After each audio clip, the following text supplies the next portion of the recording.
This video will demonstrate how the Tai Broker TMS application can interact with your Google account via an OAuth permission granting process. On the home page of the site, you will see a link to our privacy policy as well as the terms and conditions.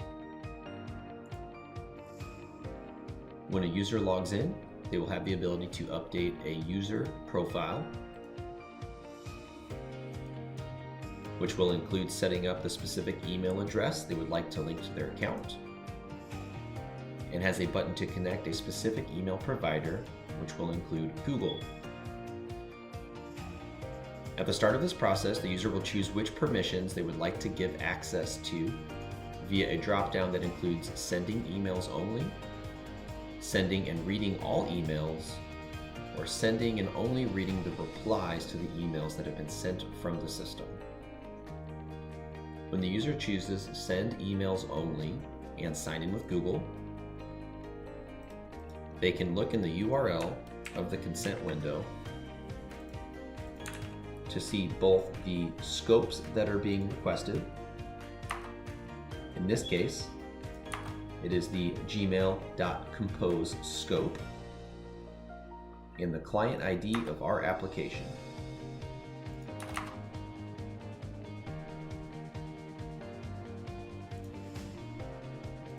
Once they choose the specific Google account they would connect to, they will also see the specific permissions presented in the consent window, and in this case, it would be manage drafts and send emails.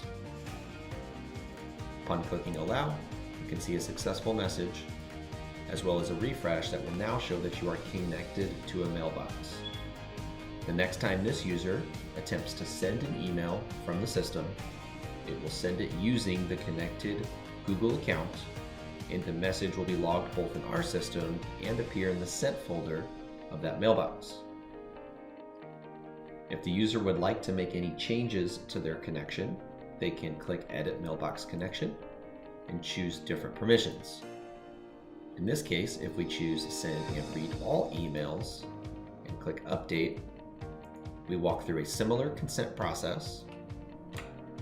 This time, we can take a look at the URL and we'll see that the requested scopes have changed. The specific scope requested in this instance is the gmail.modify scope, and the client ID is still visible and hasn't changed. And after selecting the specific account, you'll now see updated permissions requested. In this case, read, compose, and send emails from your Gmail account. And click allow. And at this point, we are now connected to be able to send and read emails. Sending will work the same way, but reading emails will allow us to check the mailbox for new messages, read those messages, and then log them in our system. There are a few different ways users can send emails from our system, but one way is to locate any existing shipment in our system, click on the Send Message icon, and complete drafting of a message by choosing who the message will be sent to, the account the message will be coming from, any one of our existing templates, or you can freeform type a new message into the body and send email.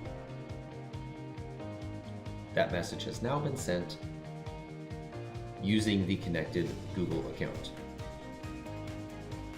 If you have chosen the read permissions, you can look at an existing shipment and check the activity log for read or received messages.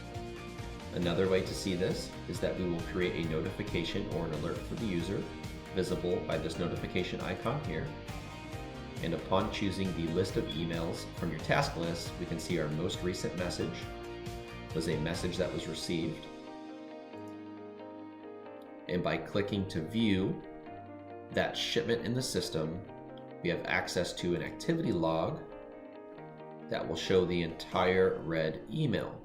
This email was read from the connected mailbox, and we can see all of the content of the email. And this shipment was created as a result of that message being received.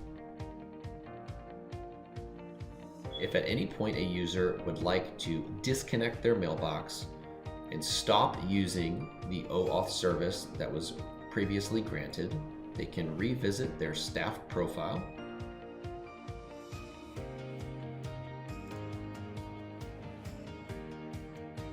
and simply click the unauthorized email button. As soon as you click the unauthorized email button, we will discard any existing tokens associated to the access that was granted and force the user to re-request access again at a later time.